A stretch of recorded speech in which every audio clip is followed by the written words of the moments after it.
The double life of INFJs, private versus public self. Have you ever felt like you're living two completely different lives? One that the world sees and another that's hidden so deeply even your closest friends don't fully grasp it? If you're an INFJ, this probably feels less like a question and more like your daily reality. INFJs are not just private. They are mysteriously private, quietly managing an internal world that never stops spinning while performing a socially acceptable version of themselves in public. It's not deception, it's survival. It's not duality, it's design. In today's deep dive, we're going to unpack what it truly means to live as an INFJ in this constant dance between the private and public self. This isn't just about introversion or sensitivity. It's about the psychological architecture that makes INFJs seem like paradoxes to others, and even to themselves. We'll walk through 7 powerful insights into this double life, share emotional narratives you'll deeply relate to, and most importantly, offer actionable tools so you can honor both sides of who you are without burning out or losing yourself. 1. The mask of social grace. Public INFJs are charming, diplomatic, thoughtful, and composed. They can make others feel understood, seen, and safe. People often say, "You're so easy to talk to," or "You're always so calm." But what people don't see is the cost of maintaining that persona. Inside, the private INFJ is often exhausted, hyper-aware, and desperately craving solitude. Social interactions, even the pleasant ones, require immense internal regulation. While others engage, INFJs observe, absorb, and analyze everything. Tone, energy shifts, body language, unspoken intentions. You're at a dinner with co-workers. You make everyone laugh, offer thoughtful input, listen attentively. But inside, you're tracking which colleague seems insecure, who's masking their sadness, who's manipulating the conversation. And you're wondering why no one else seems to notice. You leave the dinner drained, not from dislike, but because your public self was performing while your private self was absorbing, decoding, and managing emotional stimuli. This silent multitasking is exhausting. 2. The secret depths of inner turmoil. ENFJs rarely share their deepest struggles. The public self might admit to stress or being tired, but rarely reveals the magnitude of their emotional or existential pain. The private self is constantly cycling through deep thoughts, unresolved wounds, and abstract fears that often have no name. Your friend asks how you're doing and you say, "I'm good, just busy." But in truth, your private self is spiraling with anxiety over your purpose, worrying about global suffering, or replaying a 2-sentence conversation from 3 weeks ago that still feels off. INFJs learn early that their intensity overwhelms others, so they dilute themselves to be palatable. But over time, this self-censorship builds walls of isolation. Give your private self consistent, safe outlets to fully express without performance. 3. The healer who hides the wound. ENFJs are natural empaths. They feel compelled to help, support, and heal. In public, they often take on the role of the advisor, the emotional sponge, the listener. But the private self, often bleeding in silence. You're the one everyone calls when they're breaking down. But when you hit your lowest point, you vanish, partly because you don't want to be a burden, but also because you don't trust many to handle your inner world.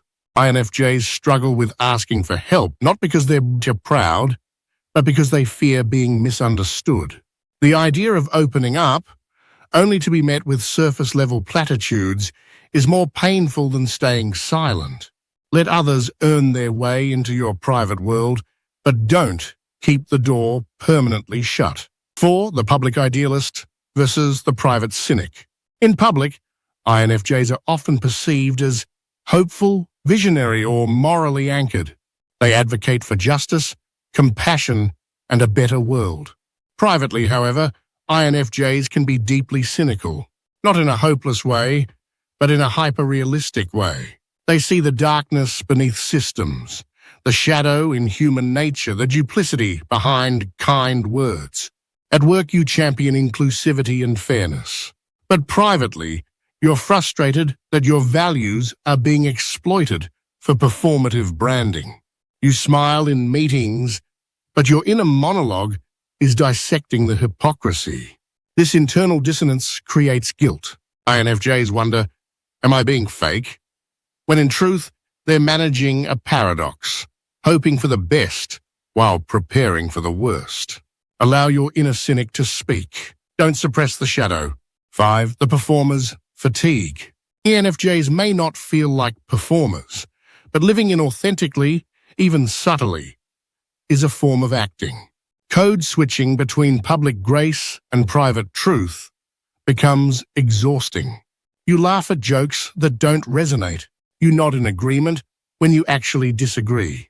You say yes to invitations you want to decline, not out of dishonesty, but out of the deep INFJ desire to preserve harmony. Over time, these micro-performances pile up. You start to feel like you're disappearing, like people love the version of you that isn't entirely you. Begin practicing tiny acts of rebellion, saying no when you mean no, not laughing when you don't find it funny. 6. The inner world no one visits. INFJs have incredibly vivid, complex inner worlds, philosophical reflections, emotional storylines, spiritual musings, layered dreams. It's like an inner movie theater that never closes. You could spend an entire evening replaying one moment, imagining different outcomes, weaving it into an emotional or moral narrative. This inner world is so rich, and yet rarely shared.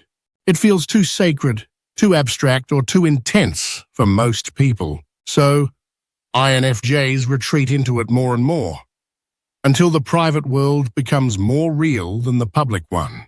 Create an INFJ sanctuary. Whether it's writing fiction, painting, voice memos, or digital art, let the private world bleed into the physical. Give your inner self a visible home. 7. The identity tug-of-war. Because INFJs adapt so well, they often find themselves shape-shifting, depending on context. Over time, this creates an identity tension. Who am I really when no one is watching? You're different with family, at work, with friends, and online. Each version is true, but none feel complete. This fragmented self can make INFJs feel inauthentic, even when they're being genuine in each context. The longing for congruence becomes louder. Construct a core self-blueprint. List your non-negotiable values, passions, quirks, and boundaries. No matter the setting, let this blueprint guide you. You don't have to be the same everywhere, but you can be anchored everywhere. Living as an INFJ is like holding a candle in the wind, beautiful, rare, and vulnerable. You navigate the tightrope between what the world demands and what your soul whispers. The double life you lead isn't a weakness. It's a mark of your depth, adaptability, and emotional intelligence. But INFJ, let me say this. You deserve a life where both your public and private selves feel safe, honored, and seen. INFJ, you are not two-faced, you are twofold. And every layer of you is valid, sacred, and worthy. If this video spoke to your soul, let us know in the comments. Share your own experience of the INFJ double life. And if you haven't already, subscribe for more INFJ insights. Because here, you're not alone. Until next time, protect your light and let it shine on your terms.